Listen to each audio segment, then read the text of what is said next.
নমস্কার, Bandita and mother's ব্লগে সকলকে স্বাগত জানাই। এই যে চা নিয়ে বসে পড়েছি মা আর আমি। মার আজকে ছুটি, বুদ্ধ পূর্ণিমার ছুটি আছে আজকে। আর আমি তো ভোরবেলা উঠেছি, একবার উঠে ওয়াশরুমে গেছি, আবার গিয়ে শুয়েছি। আর মা খালি ডেকে যাচ্ছে, ওট ওট ওট ওট করে বিরক্ত করেই যাচ্ছে। চা খাবে? চা করেছি, আমার ঘুম ভাঙলে চা বসাই, তো বলবে তো যে মা এখন যেন চা বসিয়ে না, পরে বসিয়ে। চলো চাটা খেয়ে নি। চা বসিয়ে দিয়েছি। মা সবজি কাটছে এদিকে, ওই সবজি কাটতে বসেছে। আজকে তো ছুটি, ওই জন্যে আজকে হবে টিফিন। ওই এখানে কচুরি হবে, ওই জন্যে ডালটা মা বেটে দিল আর আমি রেডি করলাম। আর এদিকে হচ্ছে আলুর দম হবে, আলুর দমের আলু টালুগুলো ভেজে নিচ্ছি। এই যে পেঁয়াজ কাটা রয়েছে, টমেটো বাটা রয়েছে, আলুর দম হবে। এই যে আজকে ব্রেকফাস্ট হচ্ছে কচুরি আর আলুর দম। এই যে মা বসে আছে, এই আরও রয়েছে। ওই দাদা লাগলে বলো, তাই বলছি মাকে। মা লাগলে বলো, লাগলে বলো, খাওয়া হবে। আচ্ছা ভাই, ছুটি, ভালো ভালো টিফিন খেতে হবে না? ভালো ভালো টিফিন খেতে হবে নাকি? একটু মিষ্টি হলে ওর সঙ্গে আরো ভালো। হ্যাঁ, সুগারে মিষ্টি খাবে না, সুগার বাড়বে আর ডাক্তার পরের বার দেবে ঝাড়, বুঝতে পারবে। এই যে টিফিন করলাম, করে নিয়ে তারপরে মাছগুলো ভেজে নিলাম। এবার মাছের ঝোল করব ঝিঙে পটল আলু দিয়ে, তাই আলু আর পটলটা আগে ভেজে নিচ্ছি। তারপর হচ্ছে যে তারপর ঝিঙেটা দেবো, আলু পটলটা ভেজে নিয়ে তুলে নেবো। তারপর ওই জিরে ফোড়ন দিয়ে ঝিঙেটা দেবো। ঝিঙেটা একটু পরে দেবো, নাহলে ঝিঙে থেকে জল বেরিয়ে আর ভালো মতো ভাজা যাবে না এই সবজিগুলো আর কি। তা যাই হোক, ওদিকে ভাজতে দিয়ে আর আজকে অনেকবার বাসন মেজেছি, সবটা তোমাদের সঙ্গে শেয়ার করিনি। এই একবার এই টিফিন খেয়ে উঠলাম, ওই কচুরি টচুরি হয়েছে, হয়ে কড়াটার মধ্যে ওই যেটুকুন অল্প একটুখানি তেল রেখে দিয়েছিল আর বাটিতে তেলটা মা ঢেলে নিয়েছিল, ওর মধ্যে টমেটোর চাটনিটা বসিয়ে দিয়েছি। আমার টমেটোর চাটনি হয়ে গেছে, এবার মাছের ঝোলটা করছি। আর কচুরি আর আলুর দমটা আমি এই কচুরি প্রথম করলাম, এর আগে কোনো দিন করিনি। দারুণ খেতে হয়েছে, সত্যি বলছি, মানে এত সুন্দর খেতে হয়েছে। আমার নিজেরই খুব ভালো লেগেছে, নিজের হাতের তরকারি। আর আলুর দম তো ভালো হয়েছেই, মানে কচুরিটা এত সুন্দর খেতে হয়েছে, আলুর দমও ভালো হয়েছে, ভালোই লাগলো খেতে। ছুটির দিনে বেশ এরম টিফিন হলে ভালোই হয়। আর আজকে ওয়েদারটা ভালোই, ঠান্ডা ঠান্ডা তো, খুব একটা গরম নেই, ভালোই লাগলো। গরম হলে এইসব খেতে ইচ্ছে করে না। তাই এদিকে যাই হোক, আমার এইদিকে এই পটল আর আলুটা ভেজে নেবো ভালো করে। আর ওদিকে ভাত বসিয়ে দিয়েছি, মার জল গরমটা নাবিয়ে দিয়ে ভাত বসিয়ে দিয়েছি। না, জল গরমটা নাবানো হয়নি, আগে মনে হয় ভাত বসিয়ে দিয়েছি, তারপর মার জল গরম করে দিয়েছি। আর হচ্ছে যে এদিকে পটল আর আলুটা ভাজা হয়ে গেছে। আজকে অনেক রান্না করেছি, করতে করতে 3টে বেজে গেছে জানো। আর এইদিকে জিরে ফোড়ন দিয়ে দিলাম, দিয়ে নিয়ে এবার সব হচ্ছে যে এবার ঝিঙেটা দেব জিরে ফোড়ন দিয়ে। আর সব সাবস্ক্রাইব করছে না, বলছে সাবস্ক্রাইব করে গেছি, আর আমি গিয়ে তাদের সাবস্ক্রাইব করে আসছি, জানো তো। এত মানে মানুষ এমন হয় কি বলবো। তা যাই হোক, এই এই কাজগুলো কেন করে আমি ভেবে পাই না। তা হচ্ছে যে যাদের এই পর্যন্ত ভিডিওটা দেখেছো, তাদের যদি একটুও ভালো লেগে থাকে তাহলে প্লিজ আমাকে লাইক করো, কমেন্ট করো, সাবস্ক্রাইব করো। আর হচ্ছে যে সাবস্ক্রাইব করলে ভিডিও করতেও ইচ্ছে করে, আর হচ্ছে যে এগিয়ে যেতেও সাহায্য, মানে আমি মানে মনের বলটা আর কি ভেঙে যায় না, মনোবলটা ভেঙে যায় না। তা যাই হোক, এখানে আদা বাটা দিয়ে দিলাম, আর হচ্ছে যে জিরে গুঁড়ো, ধনে গুঁড়ো আর হলুদ দিয়ে দিলাম, দিয়ে এবার ভালোভাবে একটু নুন দিয়ে দিলাম, দিয়ে এটা ভালোভাবে একটু কষে নেব নিয়ে। আর ওই কাশ্মীরি রেড চিলি 1 ফোঁটা দিয়েছি, একদম না দেওয়ার মতো। আর কাঁচা লঙ্কা বাটা তো দিই আমরা তরকারিতে। আর হচ্ছে যে ওদিকে ঢ্যাঁড়সের ঝালটা বসিয়েছি জানো।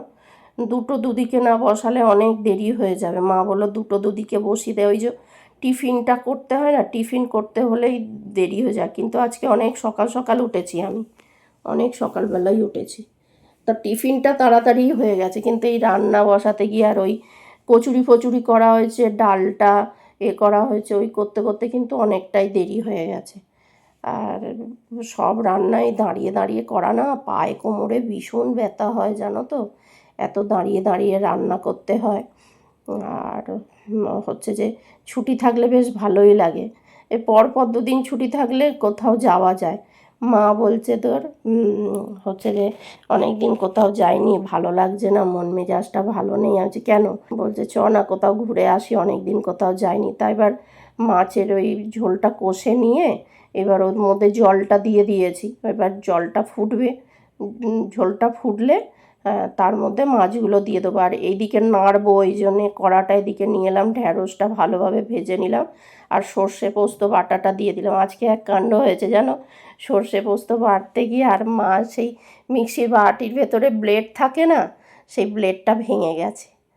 তাহলে ঠিক আছে যাও, ওটা একটুখানি কেটে মতন গেছিলো, ওটা সারাতে হবে, আবার না সারালে তো হবে না। শিল আছে কিন্তু শিলে কখন বাটা হবে, সময় হয় না সকালবেলা। অনেক কিছু রান্না হয়েছে, বেলাও হয়ে গেছে, চান করে উঠলাম, এ করলাম। এইখান থেকে শুরু করে এই যে উচ্ছে ভাজা হয়েছে, তারপর ঢ্যাঁড়সের ঝাল সর্ষে পোস্ত দিয়ে, মাছের তরকারি হয়েছে, মাছটা হয়েছে পটল ঝিঙে আলু দিয়ে, আর ওদিকে হয়েছে ভাত আর এই টমেটোর চাটনি। আজকে দুপুরে আমাদের এই মেনু।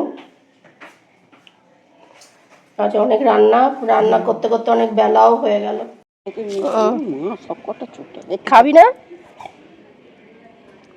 খেলো না, আয় খাবি, আয়। এই খেয়ে নে, ওরা খেয়ে নেবে, ওই দেখ, খা তুই আগে, ও খেয়ে বাঁচলে ওরা খাবে। তুই তো খেয়ে এসছিস ওদিক থেকে, পেট তো সুন্দরী, পেট তো টেঁপা, দেখতে পাচ্ছিস না? তোরা ওদিক থেকে খেয়ে এসছিস, ওকে তো খেতে দেয় না ওদিকে। ওকে গেলে খেতে দেয় না, বেশি একেবারে।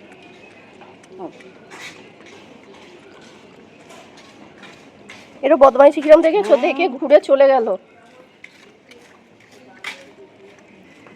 তাও ওদের এক গাল করে দাও একটুখানি এই সাইডে, দে একটুখানি দিই, সর একটুখানি দিই ওদের। সুন্দরিয়া, দইটা সব পড়েই গেল, কি করবো। সুন্দরিয়া, সুন্দরী খা, আয় বাউনি, আয় বাউনি। মা পেঁয়াজ তেলানি খুব ছেড়ে সুন্দরী খাবে। আয় ব্রাউনি, আয় আয় আয় আয় আয় আয়। ও আসবে না, ও প্রথমে খেতে গেছিল বলেছো না, রাগ হয়েছে। যা, এই যে মা চা নিয়ে চলে এসছে, চাটা খেয়ে নি সন্ধ্যার টিটায়। আর সব শুয়েছিলাম, আমি একটু ঘুমিয়ে পড়েছি পরে। মা তো শোয়ার সঙ্গে সঙ্গে ঘুমিয়ে পড়েছে, আমি একটু পরে, তারপরে ওই 10 মিনিটের জন্যে ঘুম। ব্যাস চলো চা খেয়ে নিই, অনেক বেলায় খেয়েছি, শুধু চাই খাবো। মা ওই চাল ভাজা টাজা যা খাবে খাবে, অত বেলায় খেয়েছি আর খাবার ইচ্ছে নেই। সবজি কাটতে বসেছে, চাটা খাওয়া হলো, এবার সবজি কাটতে বসেছে, কালকে কি রান্না হবে তার সবজি কাটলো।